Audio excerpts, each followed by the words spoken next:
જય શ્રી કૃષ્ણ મિત્રો. 15 જ મિનિટમાં તૈયાર થતા આજના થોડીક અલગ રીતના ટોપરાના લાડુ બનશે એકદમ જ સોફ્ટ અને નરમ. હવે બાળકો તો ઘરની મીઠાઈ ખાવાનું પસંદ નથી કરતા, પણ આજના લાડુ ચોક્કસથી ખાશે, કેમ કે આ એક નહીં પણ આવા અલગ અલગ સ્ટફિંગથી આ તૈયાર થયા છે કે બાળકો શું મોટા પણ પોતાને રોકી નહીં શકે. તો ચલો આજની રેસીપી શરૂ કરીએ. તો કોઈ પણ તહેવારમાં કે પછી વ્રતમાં પણ ખાઈ શકાય એવા આ ટોપરાના લાડુ બનાવવા માટે અહીંયા મેં 3 કપ નાળિયેરનું છીણ લીધું છે. આની જગ્યાએ સૂકા કોપરાના જે વાટકા આવે છે તેને પણ તમે પીસીને તૈયાર કરી શકો છો, અથવા તો તાજા નાળિયેરનું છીણ પણ ઉપયોગમાં લઈ શકો છો. હવે આ રીતે ઘરનો કોઈ પણ વાટકો કાં તો પછી મેઝરિંગ કપથી બધી વસ્તુ લેવાની છે. લાડુ સોફ્ટ બને અને ખાતી વખતે ડચુરા ન વળે તેના માટે આપણે મિક્સરમાં તેને પીસી લઈશું. હવે એક જાડા તળિયાવાળી કઢાઈ લઈ લઈશું અને તેમાં 1 કપ દૂધ ઉમેરીશું. તો જે કપ કે વાટકીથી નાળિયેરનું છીણ લીધું હોય તે જ વાટકીથી આ લેવાનું છે. અને અહીંયા 1 કપ ઘરની જે તાજી મલાઈ હોય તે મેં લીધી છે. તો આ 2 દિવસની મલાઈ મેં ભેગી કરીને રાખેલી. બહુ જૂની મલાઈ ન વાપરવી, તેનો ટેસ્ટ સારો નહીં આવે. હવે અત્યારે આમાં 1/4 કપ ખાંડ ઉમેરી રહી છું.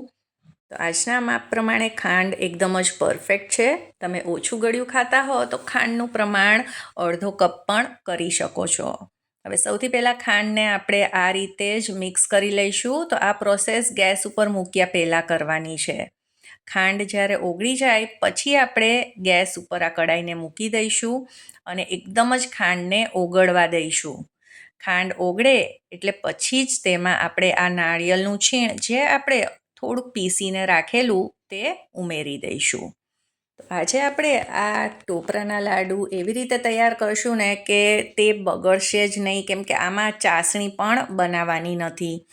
અને જે લોકો રેગ્યુલરલી મીઠાઈ ન બનાવતા હોય કે ન ફાવતું હોય તે પણ આને આસાનીથી તૈયાર કરી શકશે.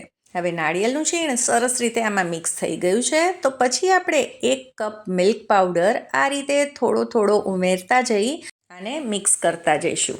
તો ટોપરાનું છીણ ઉમેર્યા પછી જ્યારે આપણે આ રીતે મિલ્ક પાવડરને ઉમેરશું તો આમાં બિલકુલ ગાંઠા નહીં પડે અને મિલ્ક પાવડર એકદમ જ ઝડપથી આમાં સરસ રીતે મિક્સ થઈ જશે. તો તમે જોઈ શકો છો કે ફક્ત 2 જ મિનિટની અંદર મિક્સચર આપણું કેવું ઘાટું તૈયાર થઈ ગયું છે. ન કલાકોની મહેનત, ન કલાકો આપણે ચલાવવાની આને જરૂર છે, પણ હજી આપણે 1 મિનિટ આને કૂક કરીશું. અને એની પહેલાં આપણે આમાં 2 ચમચી ઘી ઉમેરી દઈશું. હવે ઘી ઉમેરવું તો ઓપ્શનલ છે, કેમ કે નાળિયેરમાં પણ તેલનો ભાગ રહેલો જ હોય છે, પણ આનાથી સરસ રિચનેસ આવશે લાડુમાં. તો હવે 1 મિનિટ જ આને કૂક કરીશું, કેમ કે વધારે કૂક કરવાથી આપણું આ મિશ્રણ એકદમ જ ડ્રાય થઈ જશે. હવે ગેસ બંધ કરીશું અને આને આપણે ઠંડુ કરવા માટે નીચે ઉતારી લઈશું.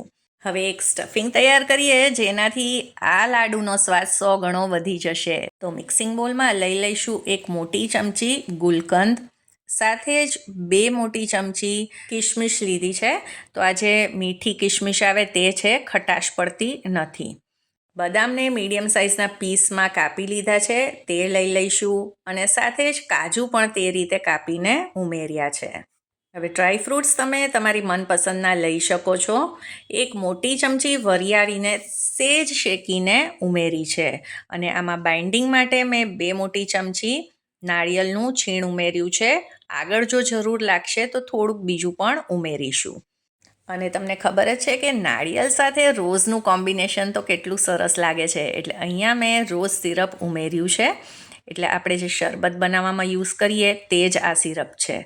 અને આમાં થોડુંક કલર માટે મેં પિંક ફૂડ કલર ઉમેર્યો છે, લગભગ 4 ટીપા જેટલું.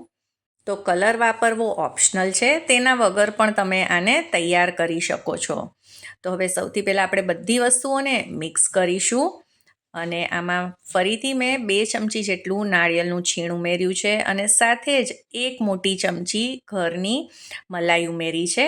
આનાથી સરસ બાઇન્ડિંગ આવી જશે. તો હવે બધી વસ્તુને મિક્સ કરીશું. હવે આ સિવાય પણ આપણે બીજું સ્ટફિંગ વાપરવાના છીએ આજના લાડુમાં, કે જે બાળકોને તો ખૂબ જ ભાવશે. હવે આ સ્ટફિંગમાંથી નાની સાઇઝના બોલ તૈયાર કરી લીધા છે અને થોડુંક નાળિયેરનું છીણ પણ આપણે લીધું છે લાડુને ઉપરથી કોટ કરવા માટે. હવે નાની બોલ સાઇઝનું આપણે આમાંથી મિક્સચર લઈ લઈશું. હવે તમે નાના મોટા કોઈ પણ સાઇઝના લાડુ આમાંથી તૈયાર કરી શકો છો. અને પછી આને આપણે આ રીતે ગોયણાનો શેપ આપી દઈશું અને જેમ કચોરી બનાવતા હોઈએ તેમ કિનારીએ થોડું થોડું પ્રેસ કરતા જઈ આમાં વચ્ચે થોડો ખાડા જેવું કરીશું અને આ જે આપણે સ્ટફિંગનો બોલ તૈયાર કર્યો છે તેને વચ્ચે મૂકી દઈશું અને બધી કિનારીઓને ભેગી લાવી અને તેને સીલ કરી દઈશું. તો આ જે લાડુનું મિક્સચર છે એકદમ જ નરમ અને સોફ્ટ છે એટલે આસાનીથી આ સીલ થઈ જશે. તો આપણે આવું જ એટલે મિક્સચર રાખવાનું છે. હવે જે આ ટોપરાનું છીણ છે તેમાં આપણે આ લાડુને આ રીતે કોટ કરી દઈશું એટલે ઉપરથી દેખાવ પણ સરસ આવશે. તો નાળિયેરના લાડુ તો તૈયાર છે પણ આપણે આજે બીજી રીતે પણ સ્ટફિંગ કરીશું કે જે બાળકોને ખૂબ જ ભાવશે. તો તેના માટે આપણે આ રીતે નાની સાઇઝનો બોલ લઈ આવું નાનું ગોયણું તૈયાર કરીશું અને આમાં સ્ટફિંગ માટે આપણે વાપરવાના છીએ આ રીતે જે કેડબરી શોર્ટ્સ આવે છે તે ચોકલેટ કાં તો પછી નટીસ પણ આવે છે આવા નાના બોલ્સ તેને ઉમેરીશું. આ ન હોય તો તમે આમાં કોઈ પણ ચોકલેટને પણ નાના પીસમાં કરીને ઉમેરી શકો છો. અને આ લાડુ તૈયાર થઈ જાય એટલે ઉપરથી થોડુંક આવી રીતે પ્રેસ કરીશું અને ઉપર મૂકી દઈશું આ રીતે જેલી કાં તો પછી તમે તૂટી ફ્રૂટી પણ મૂકી શકો છો. અને હવે આ રીતે બીજા લાડુમાં આપણે ફ્રૂટ જેલી જે આવે છે તે સ્ટફિંગમાં ઉમેરીશું. તો આ રીતે તમે આમાં બાળકોને જે ભાવતા હોય તેવા કોઈ પણ સ્ટફિંગ ઉમેરીને આ નાળિયેરના લાડુ તૈયાર કરી શકો છો.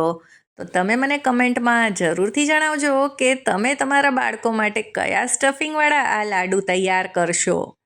તો આમાં પણ આપણે ઉપર આ રીતે જેલી લગાવી દઈશું. તો આજના આ સ્ટફિંગવાળા ટોપરાના લાડુ તો તૈયાર છે. તો એકવાર જરૂરથી ટ્રાય કરજો. અને જો આજની આ રેસીપી તમને પસંદ આવી હોય તો તેને લાઈક અને શેર કરજો. અને આવી અવનવી રેસિપીઝ માટે ચાર્મીઝ ગુજરાતી રસોઈને સબસ્ક્રાઈબ કરી દેજો. ફરી મળીએ કાલે નવી રેસીપી સાથે. સૌને જય શ્રી કૃષ્ણ.